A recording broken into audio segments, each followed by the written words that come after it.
मेरा अगर लाइफ आप देखेंगे परमेश्वर में, मेरी लाइफ का ये सिद्धांत था, चाहे मैं एक दिन पुराना मसीही हूं, चाहे मैं आज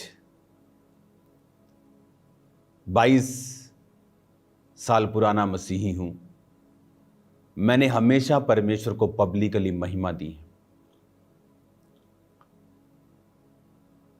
जब आप अपनी लाइफ की कोई टेस्टिमनी देते हैं, इसका मतलब ये नहीं होता कि आप 100% दुखों से फ्री हैं। उस समय जब मैं नशों की गवाहियों को देता था तो उस समय मैं बीमार भी था, लेकिन नशों से तो आज़ाद प्रभु ने किया था, ये सच्चाई थी। आप झूठी गवाही नहीं दे सकते। तो मैं गवाही देता कि परमेश्वर ने मुझे नशों से आज़ाद किया और उसको पब्लिकली मैंने ग्लोरीफाई किया, और परमेश्वर ने उन बीमारियों से भी मुझे आज़ाद किया। डिप्रेशन से आज़ाद किया 2005 में, जो कि मसीह में आने के बाद उल्टा बढ़ गया था, लेकिन मैंने खुदा के नाम को पब्लिकली ग्लोरीफाई किया है। It's a secret. जब आप खुदा के नाम को पब्लिकली क्लेम करते हैं, देन गॉड ये सोचता है कि इट्स नाउ माई रिस्पॉन्सिबिलिटी, ये मेरा अब रिस्पॉन्सिबिलिटी है कि इसको मुझे प्रोटेक्ट करना है और इसको ऊंचा करना है। आज जब लोग घबराते हैं अलग अलग तरह की घबराहट से, नियमों से, सरकारों से, तो मैं उनको बताना चाहता हूं कि हमारा खुदा तो वो खुदा है जो दानियल के समय, राजाओं के समय, जिनको किसी लॉ से बंधा हुआ नहीं थे, वो किसी संविधान से बंधे हुए नहीं थे, वो उनके समयों में परमेश्वर अपने लोगों को बचाता था, बल्कि ऊंचा करता था। शेरों के मुंह से बचा लेता था, मास मर्डर्स से बचा लेता था दानियल के समयों में और बाकी भी समयों में, एस्तर के समय में। तो अब परमेश्वर क्यों नहीं बचाएगा? उसने शद्रक, मेशक, अबेदनगो को बचाया। अगर वो उनका मर्डर होता शायद और भी मास लोगों को और ढूंढते। एस्तर के समय में वो तो बहुत ही बड़ा था, बहुत से लोगों का वो कत्ल करना चाहते थे, लेकिन परमेश्वर ने बचाया। तो हम उस परमेश्वर को मानते हैं जो जीवित है, जो जीवित परमेश्वर है। हैरानी होती है इस बात के ऊपर, ये हमारा परमेश्वर जीवित परमेश्वर है। बाइबल की एक एक घटना सच्ची है। एक एक घटना का दुनिया के ऊपर आज भी प्रमाण है। जो मैंने पिछले हफ्ते आपको वीडियोस दिखाई, आपने देखी, वो सल्फर बॉल्स वाली गंधक जो आसमान से बरसी थी। अगर बरसी थी तो इसका मतलब उन लोगों ने कुछ तो किया होगा, कुछ किया था, तो इसका मतलब उस कुछ किए का वो परमेश्वर ने उनको बदला दिया। इसका मतलब उसका वचन सच्चा है, वो भी सच्चा है, तो वो वहां पे हैं। अगर आप बाइबल को आप बिना किसी मिरेकल के भी प्रूफ कर सकते हैं कि वो सच्ची है। इसीलिए जो लोग अकेला प्रीच करते हैं वो भी कामयाब हो जाते हैं इस मसीहत में, और बड़ी सेवकाइयां कर लेते हैं, चाहे उनके पास हीलिंग का वरदान, भविष्यवाणी का वरदान नहीं है। क्योंकि अगर वचन को सही समझ से ही सुनाया जाए तो वो भी साबित करता है कि परमेश्वर जीवित है। कुछ लोगों की लाइफ में मिरेकल्स और साइंस एंड वंडर्स जरूरी हैं, क्योंकि जीसस ने कहा जब तक तुम चिन्ह चमत्कार नहीं देख लोगे, विश्वास नहीं करोगे। वो भी इंपॉर्टेंट है कि परमेश्वर फिर उससे साबित करता है कि देख, धरती पर भी मैं साबित कर रहा हूं और स्पिरिचुअली भी मैं साबित कर रहा हूं। मेरी लाइफ में मैंने ऐसा प्रैक्टिकल 1 टाइम नहीं, थाउजेंड्स टाइम देखा है। तो इसलिए बोलते हैं मुझे बपतिस्मा नहीं लेना है, बपतिस्मा लेंगे तो रिश्तेदार क्या बोलेंगे। वो गॉड को ग्लोरीफाई नहीं करते। और आप देखो उनकी लाइफ्स में अटैक्स रहते हैं, बंधे हुए रहते हैं। वो उनको पब्लिकली परमेश्वर ऊंचा नहीं करता, क्योंकि परमेश्वर कहता अगर तुम शर्माओगे लोगों के सामने मुझे अपना कहने से, मुझे भी शर्म आएगी, मैं भी शर्म करूंगा कि ये वही है, ये वही है। स्वर्गदूतों के सामने, मैं पिता के सामने बोल दूंगा मैं इसे नहीं जानता, कहता मुझे भी शर्म आएगी। तुम्हें अपना कहने से। जो नहीं लजाएगा कहता मैं भी नहीं लजाऊंगा और बोल दूंगा ये मेरा है। Don't touch him. वो राजाओं को आज्ञा देगा कि वो आपको छुए ना। हालेलुया। मेरा वो परमेश्वर है, मेरा वो खुदा है। वो राजाओं को आज्ञा देने वाला परमेश्वर है। उनसे विनतियां नहीं मारता, वो उनको कमांड करता है, धमकियां देता है वो राजाओं को कि इसको छूना मत। मेरा वो परमेश्वर है और आपका भी वही परमेश्वर है। जिसके लिए वो जैसा है उसी के लिए वो वैसा ही है। आमीन। दिक्कत कहां शुरू हुई, प्रॉब्लम कहां शुरू हुई? जब आदम और हवा ने पाप किया, जब उन्होंने सिन किया, परमेश्वर के ओरिजिनल प्लान से वो हट गए। परमेश्वर का ओरिजिनल प्लान नहीं था बीमारियां, दुख, तकलीफ, डिप्रेशन, अकेलापन। यह परमेश्वर का मास्टर प्लान नहीं था। आज दुनिया में डाइवोर्स अपने हाईएस्ट रेट पर है। आज दुनिया में बीमारियां, वायरसेस अपने हाईएस्ट रेट के ऊपर हैं। करप्शन हाईएस्ट रेट के ऊपर है। पाप हाईएस्ट। परमेश्वर का यह मास्टर प्लान नहीं था। परमेश्वर का प्लान था कि आदम और हवा मेरी प्रेजेंस में जिए, लेकिन हवा ने पाप किया, फिर आदम ने किया और उन्होंने ब्लड से पूरी दुनिया को पैदा किया और पापी किया। और आज जो कोई यीशु मसीह को अपना उद्धारकर्ता ग्रहण करता है, पब्लिकली उसे क्लेम करता है, वो उन्हीं कर्सिस और श्रापों से छुड़ाया जाता है। जिस तरह मैं छुड़ाया गया, आप छुड़ाए गए, बहुत से लोग आपसे छुड़ाए गए। आमीन। आज हमें यह समझने की जरूरत है कि परमेश्वर जब आपको देखता है, वो आपको इंडिविजुअली देखता है कि आपके जीवन में परमेश्वर के वचन की महत्वता क्या है।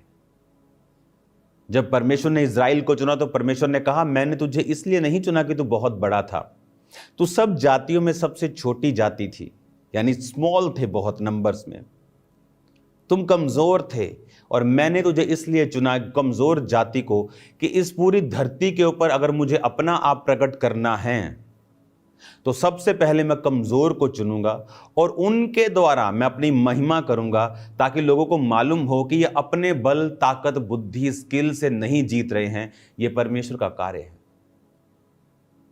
इमेजिन आज की सिनेरियो को हम हजारों साल पीछे ले जाते हैं। तो अगर परमेश्वर अमेरिका को चुनता, वो स्ट्रांग देश है, सब बोलेंगे अमेरिका स्ट्रांग था इसलिए सबसे जीत गया।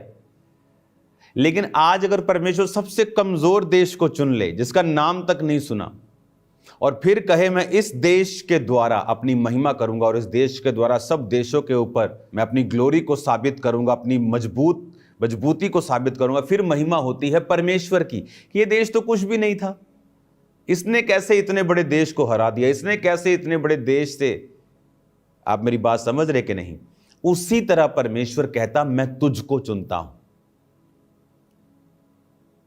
क्यों परमेश्वर ने इज़राइल को चुना? कहता तुम छोटे थे, तुम थोड़े थे। फिर बाइबल कहती उन्होंने ए के राजा को, ओग के राजा को, बड़े बड़े राजाओं को उन्होंने मारा। वो राजा जिनके मतलब आप कह लो कि लोहे के ऊपर मुक्का मारने के बराबर था इनका लड़ना उन राजाओं से। वो इतने पावरफुल थे कि आज कोई छोटू सा देश कहे कि मुझे चाइना से लड़ना है तो सब हंसेंगे उसके ऊपर, मुझे अमेरिका, सब हंसेंगे उसके ऊपर। ये वो बात थी कि ये लोग जो अभी अभी मिस्र से निकले हैं, ये लेबर क्लास सभी लोग जब मिस्र से निकले हैं, लेबर करते थे, वहां ईंटें बनाते थे, ये कैसे राजाओं को मार रहे हैं? क्योंकि ये खुदा ने कहा मैं कमजोर को चुन के अपना आप उसके द्वारा प्रकट करूंगा कि जो अपने आप को मजबूत समझते हैं वो भी शर्मिंदा हो जाएंगे कि भाई साहब ये क्या हो रहा है। उन्हीं में से मैं एक हूं और आप एक हैं। उस खुदा के मास्टर प्लान को अपने अंदर सोखो, जरा समझो नहीं, उसे आंतड़ियों में बसा लो। आप उसे समझो, सिर्फ दिमाग से नहीं, हाँ नो, उसे खा लो, उसे अंदर आंतड़ियों में ले जाओ, उसे वेन्स में, ब्रेन में, हार्ट में, उसे ले जाओ अपने ब्लड में, जो मैं आपसे कह रहा हूं। कि परमेश्वर कहता मैं एक कमजोर को चुनूंगा, अपने आप को उस पर प्रकट करूंगा, उसे मजबूत करूंगा और उसे इतना ब्लेस करूंगा कि उसके आसपास के मजबूत लोग भी उसके सामने पिद्दू नजर आएंगे। ये मास्टर प्लान है खुदा का। आज भी ये इज़राइल, वो आप इस बात को समझो, जो इज़राइल के समय में होता था पुराने समय में, दैट बाइबल सेज कि वो एक प्रतिबिंब था, यानी it was not God's master idea. वो मास्टर आइडिया जो जीसस क्राइस्ट के बाद शुरू हुआ, उसका एक प्रतिबिंब था, उसकी एक जस्ट आप लगा लो कि उसका एक, जैसे हम बड़ा घर तैयार करते हैं ना, तो उसका एक हम छोटा सा, जैसे कॉलोनियां बनती हैं तो वो पूरे उसको वीडियो पे दिखाते हैं, फिर उसका ऐसे छोटा सा मास्टर प्लान भी छोटे छोटे घरों के साथ तैयार करते हैं। पुराना नियम वो है। अब मास्टर प्लान का समय है कि जीसस ने कहा मैंने तुझे चुना। अब मैं वचन को पढ़ूंगा। अब इस वचन को जब आप पढ़ेंगे,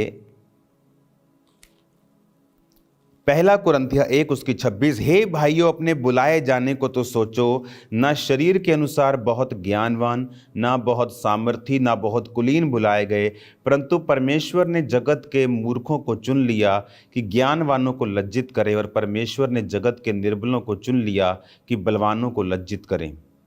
और परमेश्वर ने जगत के नीचों को, तुच्छों को, वरन जो है भी नहीं है उनको चुन लिया कि जो हैं उन्हें व्यर्थ ठहराएं, ताकि कोई प्राणी परमेश्वर के सामने घमंड न करने पाए। क्या घमंड? कि मैं बढ़िया था।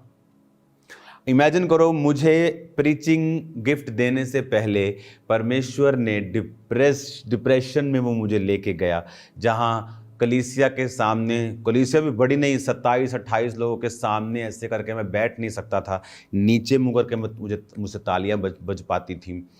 अगर मैं प्रीच कर रहा हूं तो आज मैं ये नहीं कहता मैं बड़ा समझदार था, मैं बड़ा कंप्यूटर इंजीनियर था, प्रभु ने मुझे इसलिए चुन लिया। मैं कहता हूं मैं पागल था, क्योंकि उस समय मेरी कंडीशन नॉर्मल से 250 गुना नीचे थी। तो आज मैं ये कह सकता हूं, ताकि कोई प्राणी अपने आप पर घमंड ना करने पाए, वो प्रभु पे घमंड करे, ताकि कोई प्राणी, लिखा, परमेश्वर के सामने घमंड ना करने पाए। तो वो समय जब इज़राइल को परमेश्वर अपने लोगों को चुनता था, वो समय आज बड़े रूप में हो चुका है कि परमेश्वर ने निर्बल जातियों को चुना है, कमजोर जातियों को चुना है, तुच्छ जातियों को, नीची लोगों को चुना है। क्यों चुना है?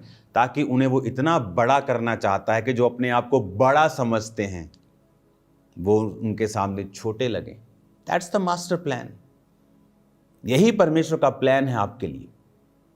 आप देख लो, आपने उस प्लान में शामिल होना है, परमेश्वर के लिए दिल खोल के खड़े होना है। कि आपको अभी भी शर्म आती है तो खुदा को भी शर्म आती है, उससे तो ज़्यादा आएगी। अगर आपको परमेश्वर की ब्लेसिंग्स को लेना है तो आपको उसके मास्टर प्लान को समझना पड़ेगा। उसके मास्टर प्लान को समझते हुए कि आप उस मास्टर प्लान का हिस्सा हैं और उसने आपको चुना है ताकि कुछ वो साबित करना चाहता है आपकी ज़िंदगी से। वो तभी कर पाएगा जब वो आपको बिल्ड करेगा, जब वो आपको स्ट्रॉन्ग करेगा। आप मेरी बात समझ रहे हैं? जब आपकी लाइफ में वो गवाहियों को पैदा करेगा। सोचो, मैं अगर यहां होता और मेरी लाइफ में ना नशे की गवाही होती, ना हीलिंग की होती, ना डिलीवरेंस, कोई भी टेस्टिमनी ना होती, तो मैं कैसे, मतलब विश्वास में तो रहता, लेकिन आपको लगता नहीं वो फेथ कितना स्ट्रगलिंग होता। इसका मतलब वो आपकी लाइफ में काम करेगा, नहीं तो वो कोड़े खाता ही ना। अगर उसने हीलिंग नहीं करनी, वो डिलीवर करेगा, वो आपको ऊंचा करेगा, वो फाइनेंशियली ब्लेस करेगा। उसका वायदा है अब्राहम से, सिर्फ आत्मिक नहीं, शारीरिक आशीषों को देने का भी। अगर उसने आपको नहीं देनी, फिर किसको देनी है? अगर उसने अपने बच्चों को नहीं देनी, फिर किसको देनी है? शैतान के बच्चों को।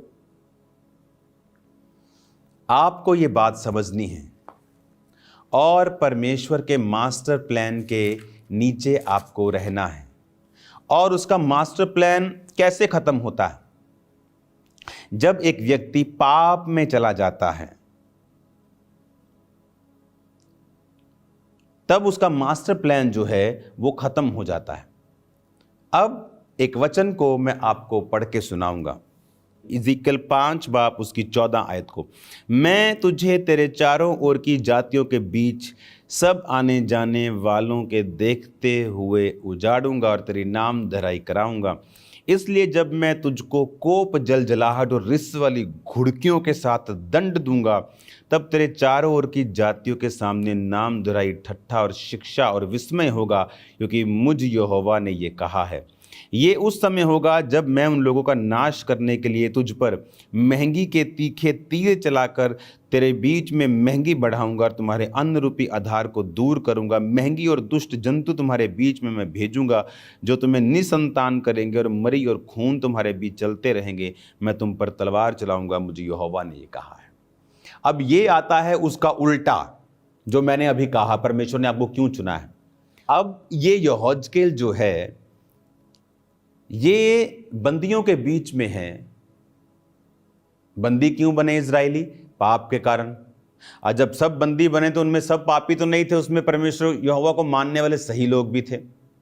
तो कबार नदी के तट पर परमेश्वर इस अच्छे यहोवा के मानने वाले को दर्शन देता है और ऐसे बातें बताता है कि ये लोगों ने पाप किया, अब मैं इनको दूसरी जातियों के सामने नीचा करूंगा। आप देख लो, जो मसीही लोग वचन जानते हुए भी पाप करते हैं, उनके घरों में नशे बिकते हैं, वो हर प्रकार के चीज़ों को खा लेते हैं, कहीं भी चले जाते हैं, चर्च भी चले जाते हैं, सब जगहों में जाते। आप उनके घरों में देखना, परमेश्वर उनको नीचा करता है लोगों के सामने, जबकि ये मास्टर प्लान नहीं है। रियल प्लान है कि वो तुझे दूसरों से ऊंचा, बेहतर और कहीं अधिक टॉप पे लेके जाएगा। That's the master plan. अब क्रिश्चियंस दो स्टेट में रहते हैं, या तो बेस्ट या वर्स्ट, बीच में इनका कुछ नहीं आता। कहता तुम डालियां हो और मैं सेब का पेड़ नहीं। आम और सेब का पेड़ क्या अच्छा नहीं है? प्रभु ने नहीं बनाया। चीकू का पेड़ अच्छा नहीं है क्या? संतरे का पेड़ अच्छा नहीं, तो क्या उनकी डालियां फल नहीं लाती? क्यों परमेश्वर ने कहा मेरा पिता किसान, मैं दाखलता, तुम मेरी डालियां हो। जो मुझ में फलता है, जो मुझ में फल लेके आता है, मेरा पिता उसे छांटता है कि तो वो और फले। जो मुझ में नहीं फलता, मेरा पिता उसे काट देता है। क्यों दाखलता है? क्यों अंगूरों की बेल ही क्यों बोला? क्योंकि अंगूरों की बेल अगर फल लाए तो सबसे बेस्ट है। फिर उसके जूस हाईएस्ट क्वालिटी के दुनिया में करोड़ों रुपए के बिक जाते हैं। आम का जूस आपने नहीं देखा होगा करोड़ों में बिकता। अंगूरों के जूस आपने देखे होंगे, जरूरी नहीं वो वाइन ही हो, बहुत सारी चीजें हैं जो बिकती हैं, जरूरी नहीं वो नशीली हैं तो बिकती हैं। और परमेश्वर ने कहा लेकिन अगर वो सूख जाए, टहनियां, उनका फर्नीचर नहीं बन सकता। आम का पेड़ सूख गया, चलो बैट बल्ले बना लो, फर्नीचर बना लो, डाइनिंग टेबल बना लो। लेकिन अगर दाखलता, अंगूरों की बेल सूख गई, टहनियां सूख गई, तो उससे कुछ नहीं बनता, वो जलाने के काम आती।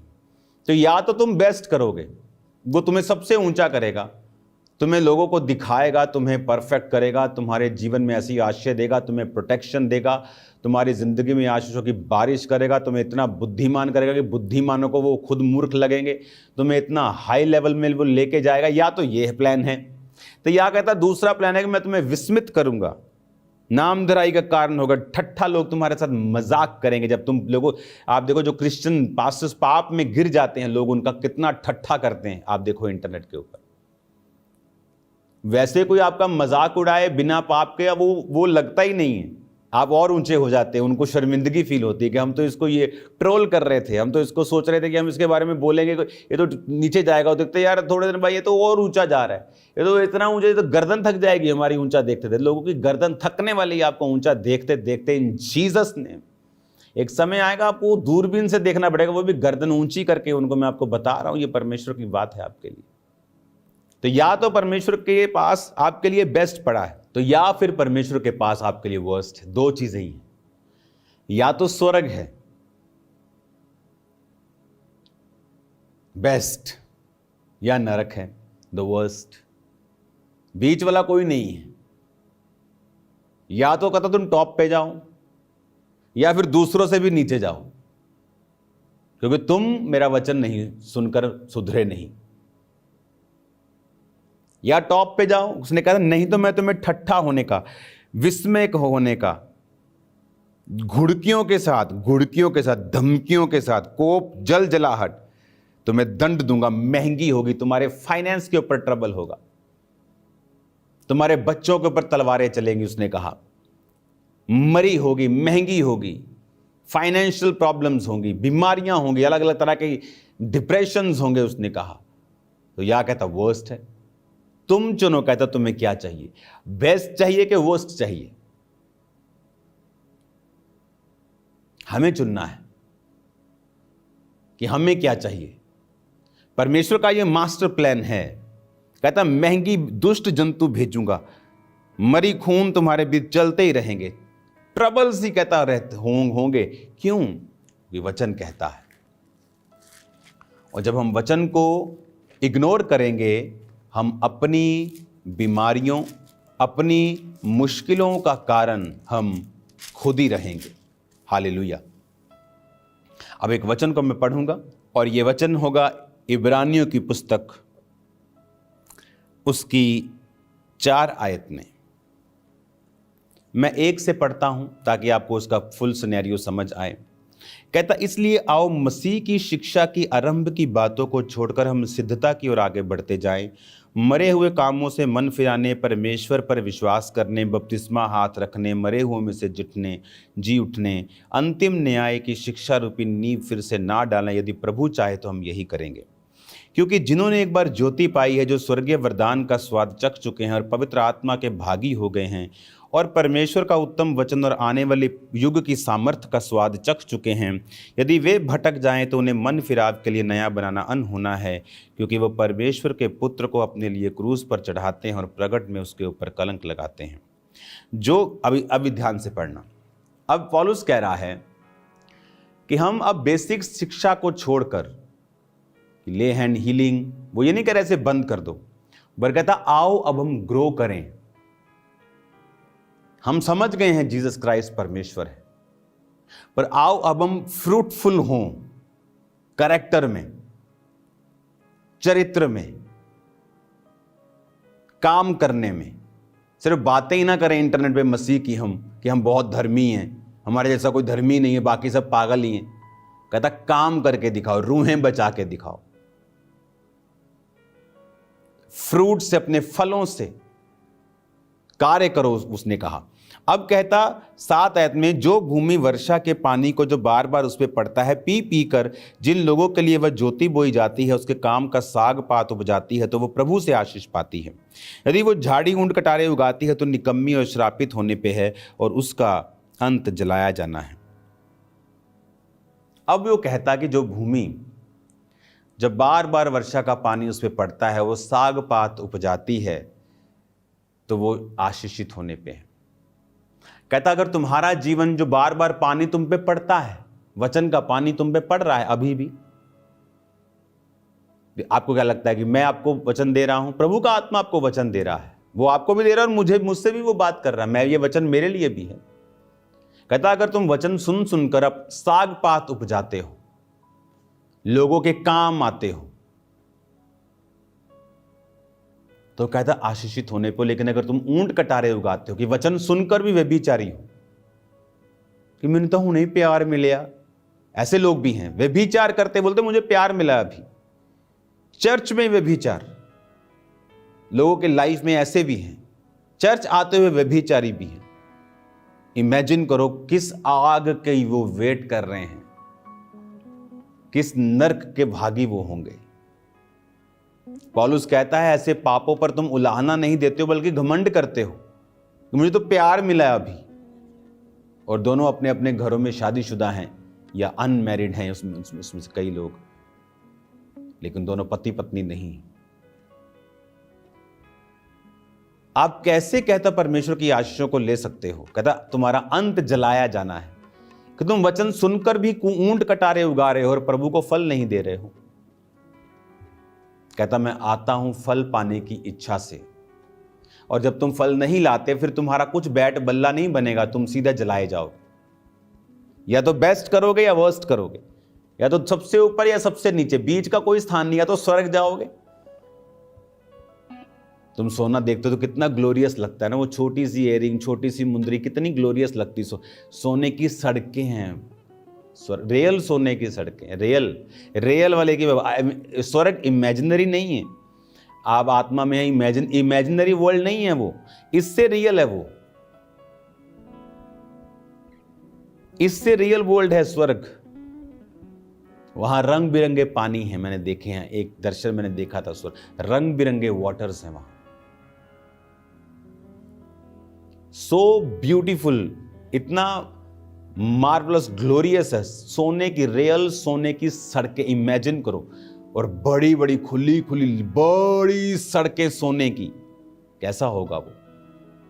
या तो कहता बेस्ट में जाओ तो या आग की झील, नरक के बाद फिर लास्ट डेस्टिनेशन आग की झील, जहां कीड़ा नहीं मरेगा, जहां दर्द कम नहीं होगी, जहां मृत्यु भी नहीं आएगी।